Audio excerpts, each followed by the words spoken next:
Muy buenos días, muy buenas tardes, muy buenas noches, según la hora que estén visualizando este video explicativo, que corresponde a la guía número 6 del electivo de Historia de Terceros Medios y que básicamente es de la unidad Los procesos migratorios, presentan desafíos al Estado-Nación e inciden en su transformación. Y el objetivo es identificar las principales características de una economía global y su impacto en la población. Pues bien, esta guía es una guía basada en documentos, como lo pueden ver, y las actividades se deben realizar a partir de estos documentos. Antes de comenzar con una lectura que permita contextualizar este documento, eh, recordarles que en caso de alguna duda pueden mandarme un correo electrónico a rodrigo.rodrigoquinteros@gmail.com o enviarme un WhatsApp al 989445867 planteando la consulta respectiva y así los puedo yo guiar en la realización de la guía y obtener, por supuesto, un resultado mejor que si se quedan con la duda. Lo importante es establecer canales de comunicación y que ustedes expresen las dudas que puedan tener a la realización de la guía. El primer documento, el número uno que tenemos aquí, es el siguiente. La primera globalización se dio con los romanos, cuando estos articularon un imperio, construyendo caminos y canales de riego, impusieron su sistema legal, forzaron el uso de su moneda y protegieron el comercio contra los piratas. La posterior vigencia del feudalismo significó un retroceso en este proceso. La segunda globalización ocurrió en los días de los grandes descubrimientos en los siglos XIV y XV. Se descubrieron nuevos continentes y fue abierto el camino a la India y a la China.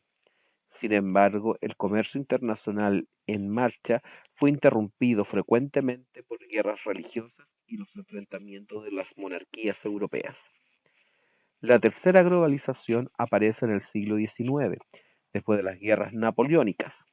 Fue el siglo en el que el liberalismo se impuso sobre el mercantilismo y comienza a prosperar el sistema democrático de gobierno. Coincidentemente, tanto el liberalismo económico como la democracia política surgen a fines del siglo XVIII y en particular en el año 1776. Los principales rasgos de esta tercera globalización fueron la liberación del comercio, la colonización europea de África y Asia, generando nuevas corrientes de comercio. La tercera globalización sufriría una violenta interrupción con el estallido de la Primera Guerra Mundial y peor aún, con la crisis económica mundial de los años 20 y el surgimiento de modelos fascistas como los de Alemania e Italia, todos los cuales colocaron al mundo en subsistemas autárquicos. La cuarta globalización surge al finalizar la Segunda Guerra Mundial con el surgimiento de instituciones como las Naciones Unidas, el Fondo Monetario Internacional, el Banco Mundial y principalmente el Acuerdo General de Comercio y Tarifas, que impulsaron la apertura de globalización de la economía y o mundialización del capital, el fomento del comercio internacional y la cooperación y la ayuda entre los pueblos.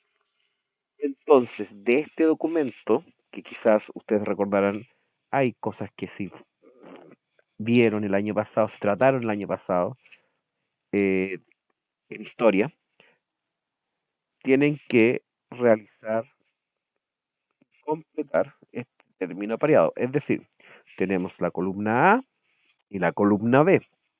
En la columna A, como lo hemos hecho tradicionalmente, generalmente hay una definición o un elemento que permita relacionar la columna A con la columna B, donde por lo general está la extensión de la definición o la descripción de la definición o la relación del elemento que está en la A. Es decir, tienen que trasladar al espacio al que corresponde. Esa es la actividad a partir del documento número 1. En el caso del documento número 2, señala lo siguiente.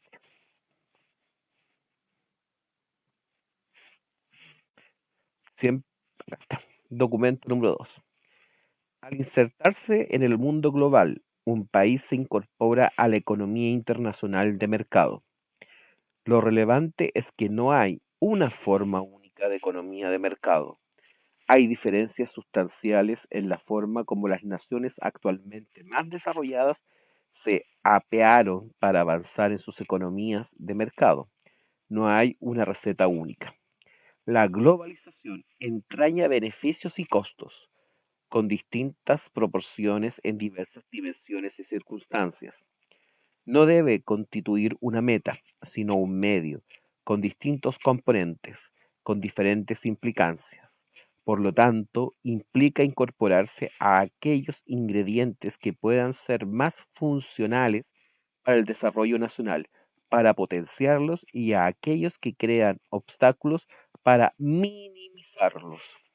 Entre los obstáculos sobresalen las crisis financieras, las que constituyen un rasgo típico de la globalización actual. Una dimensión crucial es si la inserción contribuye a la integración nacional o la segmenta más. Es preciso lograr integrarse al mundo incorporando de diversas maneras a los distintos segmentos sociales. Y acá viene la actividad 2. La actividad 2 dice lo siguiente: construye un esquema virtual o físico, es decir, pueden hacerlo con los mismos recursos que entrega Word, es decir, con, por ejemplo, insertar, eh, ustedes van para acá, insertar en formas y escogen una forma, seleccionan, van cambiando los formatos, etcétera, o lo pueden hacer con papel y lápiz, le sacan una imagen y la adjuntan junto al archivo Word, como ustedes estimen conveniente.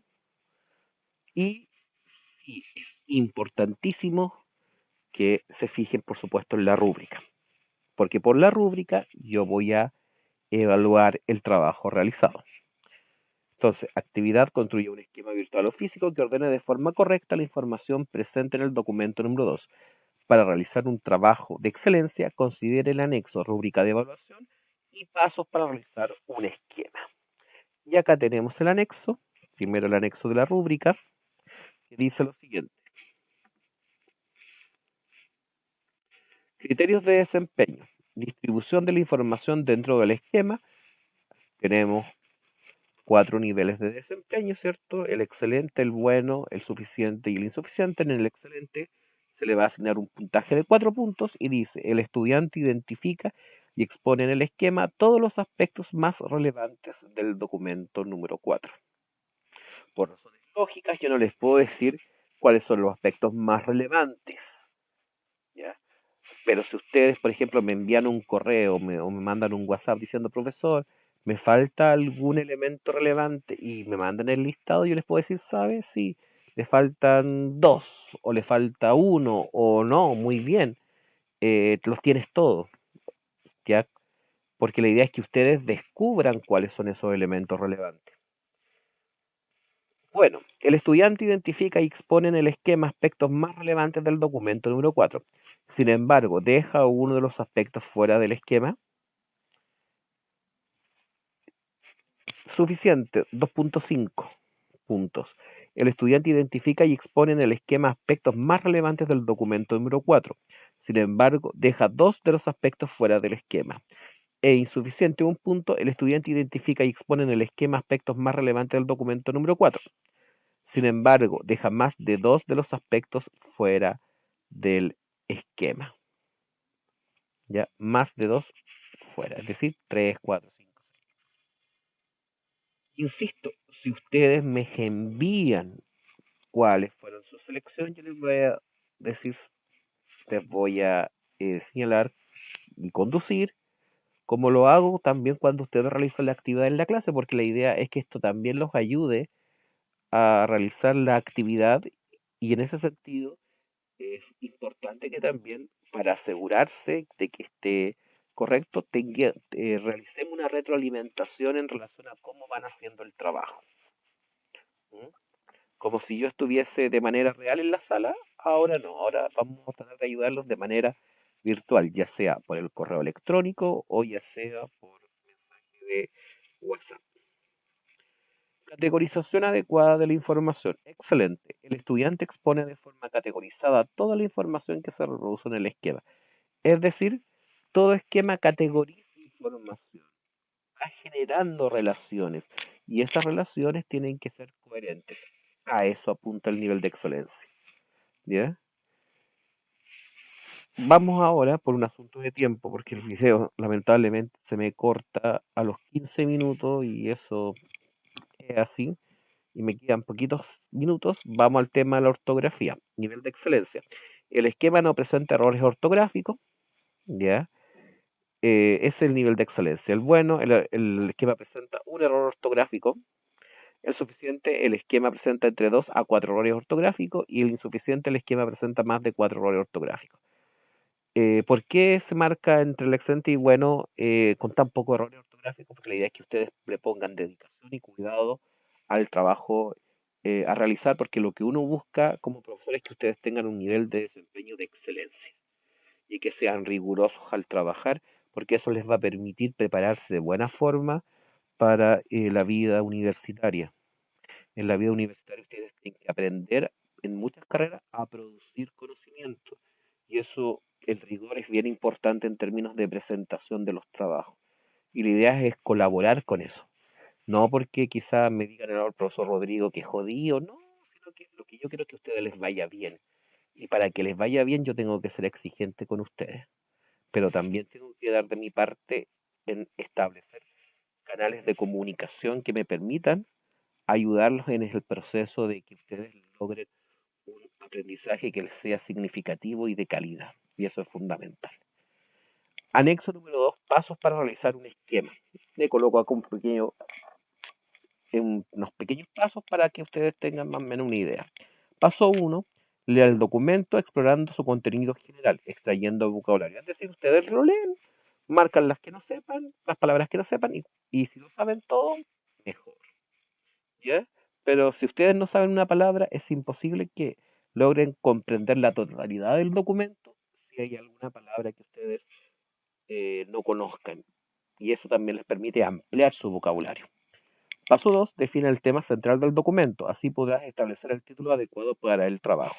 Ya lo leyeron, ya saben de qué trata, entonces la idea es que ustedes traten de colocarle un título a ese documento. Porque ese va a ser el título a la vez del esquema. Paso 3.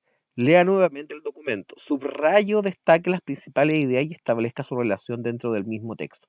Eso es clave para la categorización de la información. Esto te permitirá sintetizar y priorizar información.